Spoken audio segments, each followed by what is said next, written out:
Hi friends, welcome to our channel.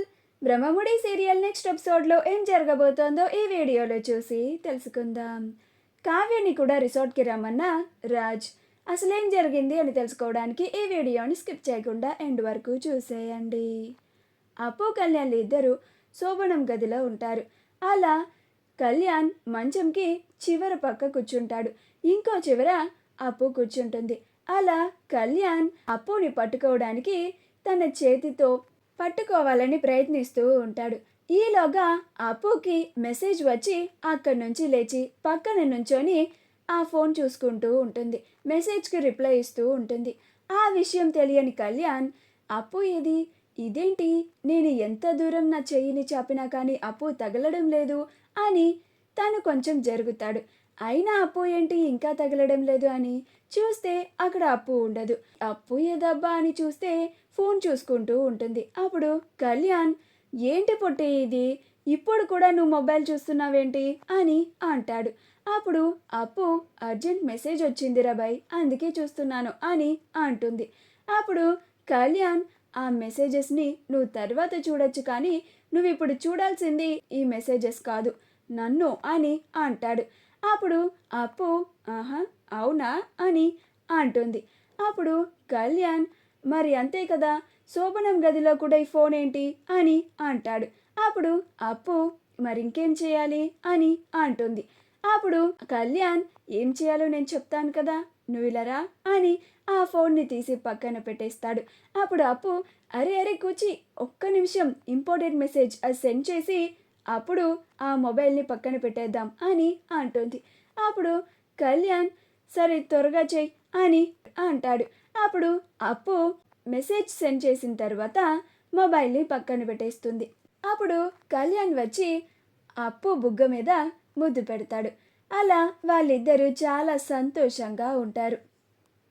Aparna, ఇందిరాదేవులు ఇద్దరు యామిని కొత్త plan గురించి వెంటనే కావ్యతో చెప్పాలి అని కావ్య గదికి వెళ్తారు. అక్కడ కావ్య డల్గా కూర్చొని ఉంటుంది.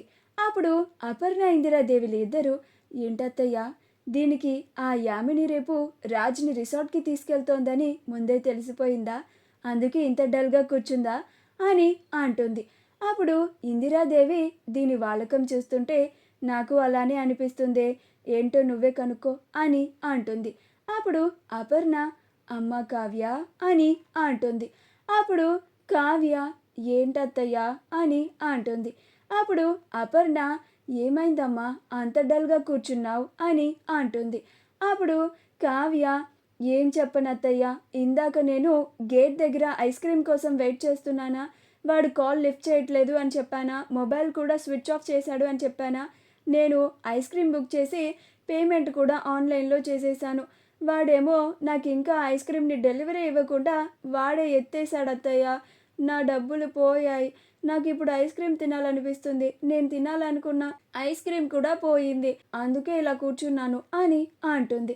అప్పుడు అపర్ణ, ఇందిరాదేవులు ఇద్దరు ఆశ్చర్యపోయి, దీనికా నువ్వు ఇంతలా డల్గా కూర్చుంది, పోతే పోయిందిలే, ఐస్ క్రీమ్ గురించి ఎందుకు అంతలా ఫీల్ అవుతున్నావు అని అంటుంది. అప్పుడు ఇందిరాదేవి, అవునే మనవరాలా, నువ్వు ఐస్ క్రీమ్ పోయిందని ఆలోచిస్తున్నావు, అక్కడ యామిని నీ భర్తని ఎగరేసుకుపోవాలని చూస్తోంది అని అంటుంది. అప్పుడు కావ్య, ఏం మాట్లాడుతున్నారమ్మమ్మ, ఆ యామిని మళ్ళా ఏదన్నా ప్లాన్ వేస్తోందా అని అంటుంది. అప్పుడు అపర్ణ, అదే కదా మా బాధ కూడా అని అంటుంది. అప్పుడు కావ్య, ఏంటదత్తయ్య అని అంటుంది. అప్పుడు ఇందిరాదేవి, ఇందాక రాజు నాకు కాల్ చేసి జరిగిందంతా చెప్పాడు, ఆవిడ గారు కళ్ళు తిరిగి పడిపోయినట్టు నాటకం ఆడిందంట, అలా ఆవిడ గారి అమ్మగారు వాడి దగ్గర మాట తీసుకుందంట, రేపు ఆ యామినిని తీసుకొని రిసార్ట్కి వెళ్ళాలంట, వాడి మనసులో నువ్వుంటే దాన్ని తీసుకొని వెళ్ళి ఏమి లాభం అని అంటుంది. అప్పుడు కావ్య, అది నిజమే కదా అమ్మమ్మ అని అంటుంది. అప్పుడు అపర్ణ, ఇద్దరికిద్దరు సరిపోయారు, మనం ఇప్పుడు మాట్లాడుకోవాల్సింది ఆ విషయం గురించి కాదు, కావ్య నువ్వు కూడా రిసార్ట్కి వెళ్ళాలి, వెళ్తున్నావంతే అని అంటుంది. అప్పుడు కావ్య, ఏంటత్తయ్యా, నేను కూడా రిసార్ట్కి వెళ్ళాలా, నేను వెళ్ళను అని అంటుంది. అప్పుడు ఇందిరాదేవి, అవును కావ్య, అపర్ణ చెప్పినట్టుగా నువ్వు కూడా రిసార్ట్కి వెళ్ళాల్సిందే. అప్పుడైతేనే ఆ యామిని ప్లాన్లని మనం చెడగొట్టిన వాళ్ళవుతాం. ఆ యామిని ప్లాన్లని మనం అస్సలు సక్సెస్ అవ్వనివ్వకూడదు అని అంటుంది.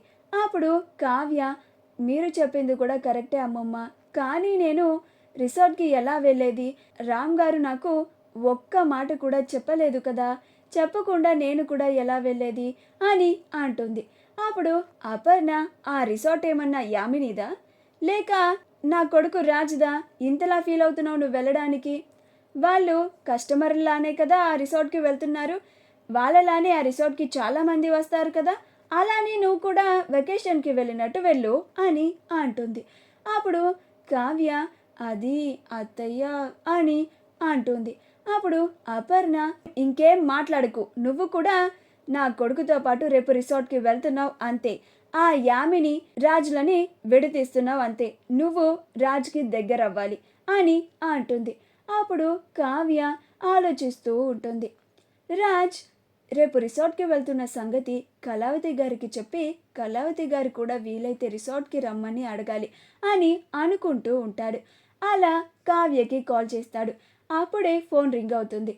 అప్పుడు కావ్య, అత్తయ్య ఆయనే కాల్ చేస్తున్నారు అని అంటుంది. అప్పుడు అపర్ణ, స్పీకర్లో పెట్టు అని అంటుంది. అప్పుడు కావ్య స్పీకర్ ఆన్ చేసి, హాయ్ రామ్ గారు అని అంటుంది. అప్పుడు రాజ్, నేను అలా సడన్గా వచ్చేసానని ఫీల్ అయ్యారా కళావతి గారు అని అంటాడు. అప్పుడు కావ్య, లేదండి, మీరు ఆ యామిని కళ్ళు తిరిగి పడిపోయిందని వెళ్ళారని ఇప్పుడే అమ్మమ్మగారు చెప్పారు అని అంటుంది. అప్పుడు రాజ్, "ఆ, అవునండి, యామిని ఫుడ్ సరిగ్గా తీసుకోకపోవడం వల్ల, డిప్రెషన్ వల్ల కళ్ళు తిరిగి పడిపోయిందని యామిని వాళ్ళ అమ్మగారు చెప్పారు. ఇప్పుడే డాక్టర్ గారు కూడా చూసి వెళ్ళారు. యామిని ఇప్పుడు బాగానే ఉందండి అని అంటాడు. అప్పుడు కావ్య, ఆవిడ గారు బాగుంటే నాకెందుకు, బాగోకపోతే నాకెందుకు అని అనుకుంటూ ఉంటుంది. అప్పుడు రాజ్, కళావతి గారు, రేపు నేను యామినిని తీసుకొని రిసార్ట్కి వెళ్తున్నాను అని అంటాడు. అప్పుడు కావ్య, ఈ విషయం కూడా అమ్మమ్మ గారు చెప్పారండి అని అంటుంది. అప్పుడు రాజ్, మీరు కూడా రిసార్ట్కి రావచ్చు కదా అని అంటాడు. అప్పుడు కావ్య ఆశ్చర్యపోతుంది. అప్పుడు అపర్ణ, ఇందిరాదేవిలు ఇద్దరు రాజే కావ్యని రమ్మంటున్నారని, వాళ్ళకి చాలా మంచి అవకాశం వచ్చిందని సంతోషపడిపోతూ ఉంటారు. అప్పుడు రాజ్, అంటే అది కళావతి గారు, ఈరోజు మీకు నేను నా మనసులో ఉన్న మాటని చెప్పలేకపోయాను. రేపు మీరు కూడా మాతో పాటు రిసార్ట్కి వస్తే అక్కడ నేను నా మనసులో ఉన్న మాటని మీకు చెప్తాను అని అంటాడు. అప్పుడు కావ్య మొబైల్ని పక్కకు పెట్టి, అత్తయ్య, ఆయన నన్ను కూడా రిసార్ట్కి రమ్మంటున్నారు అని అంటుంది. అప్పుడు అపర్ణ, మేము కూడా నిన్ను రిసార్ట్కి వెళ్ళమంటున్నాం కదే, ఇప్పుడు వాడే నిన్ను రమ్మంటున్నప్పుడు ఇక వెళ్ళడానికి నీకేం బాధే, వస్తానని చెప్పు అని అంటుంది. అప్పుడు కావ్య, అంతేనంటారా అని అంటుంది. అప్పుడు అపర్ణ, అంతే, నువ్వు చెప్పు అని అంటుంది. అప్పుడు కావ్య, రామ్ గారు, అలాగే నేను కూడా రేపు రిసార్ట్కి వస్తాను అని అంటుంది. అప్పుడు రాజ్, చాలా థ్యాంక్స్ కళావతి గారు, అయితే రేపు మనం రిసార్ట్లో కలుద్దాం అని అంటాడు. అప్పుడు కావ్య, అలాగేనండి, గుడ్ నైట్ అని కాల్ని కట్ చేస్తుంది. రాజ్ కాల్ కట్ చేసిన వెంటనే అపర్ణ, అత్తయ్య, మన ప్లాన్ సక్సెస్. ఇప్పుడు కావ్య కూడా ఆ రిసార్ట్కి వెళ్ళి ఆ యామిని ప్లాన్స్ అన్నిటినీ ఫెయిల్ చేస్తుంది. అలా రాజ్ తన మనసులో ఉన్న మాటని రేపు కావ్యకి చెప్పేస్తాడు. అలా వీళ్ళిద్దరూ దగ్గరవుతారు, ఒక్కటైపోతారు. ఆ యామిని తాను వేసిన ప్లాన్ ఇలా తనకే రివర్స్లో తగిలింది అని చాలా ఫీల్ అయిపోతూ ఉంటుంది అని అనుకుంటూ చాలా సంతోషపడిపోతూ ఉంటారు. మా వీడియో కనుక మీకు నచ్చినట్లయితే లైక్ చేయండి, షేర్ చేయండి, మా ఛానల్ని సబ్స్క్రైబ్ చేసుకోండి, పక్కనే ఉన్న బెల్ ఐకాన్ని క్లిక్ చేయడం మాత్రం మర్చిపోకండి.